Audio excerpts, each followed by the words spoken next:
Remember playing hide and seek with your friends late at night, hiding in the shadows and trying to keep your breath down so no one would hear or find you?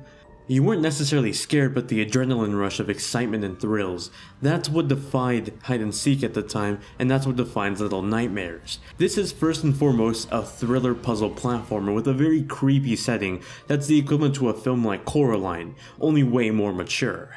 Little Nightmares has you playing as a young 9-year-old hungry girl named Six, who's trying to escape an underwater resort called the Maw. The gameplay for this title is very reminiscent of titles like Limbo and Inside from developer Playdead. You move Six from left to right across the inside of the Maw as you make your way out of it.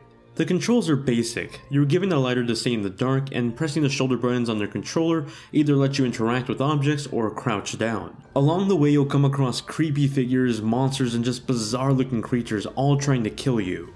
They're all grotesque and weird looking and just plain old disturbing. The interesting thing though is you know where they are for the most part. They're usually completely visible either in the background or in the foreground. Unlike most horror games, you're not trying to find out where the monsters are, but rather you know where they are, you're just trying to not be found by them. Whether it's a long-armed monster reaching under a table trying to catch you, or a deformed cook trying to eat you, the thrill of the game comes from hiding and trying to not be found.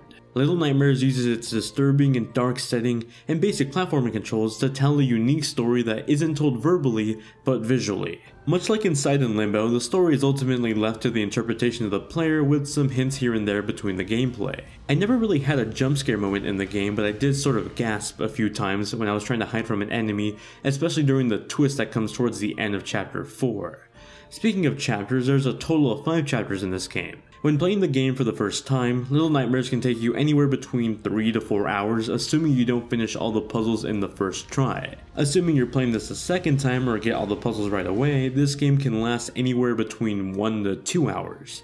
The puzzles are fairly easy too. I don't consider myself a genius when it comes to puzzles, but I was able to beat the entire game in my first try in a matter of 2 to 3 hours. Yeah, it's rather short, but much like Limbo and Inside were, I think the story experience was interesting enough for me to play the game even if it was just in one sitting. I do think this game needs much more polishing in some areas though.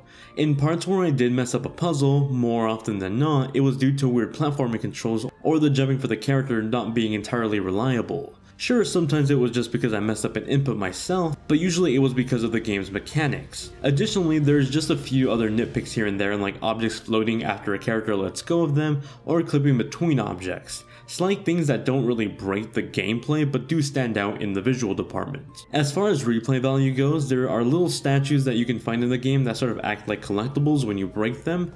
When you do break these statues, you unlock extra content like new masks for your characters to wear along with concept art from the game. If you're a perfectionist, this is pretty much all the replay value you're going to get outside of just wanting to play the game for a second time for some reason. Little Nightmares is a download-only game available on PC, Xbox One, and PS4 for $19.99. I think it's an interesting platformer that evoked enough emotions that really justified me playing the game. Don't mistake it for a horror game though, just because of its aesthetics. It very much feels more like a thriller than an actual scary horror game. I don't think you need to go out and buy this right away, especially with a $20 price tag, but I do think it's worth eventually playing, whether you decide to pay the full $20 price tag or wait for a price drop. If you've been looking for a short game to just chill back and beat in one sitting, or just play in front of other people, may it be in person or on a stream, I think Little Nightmares is worth investing some time into.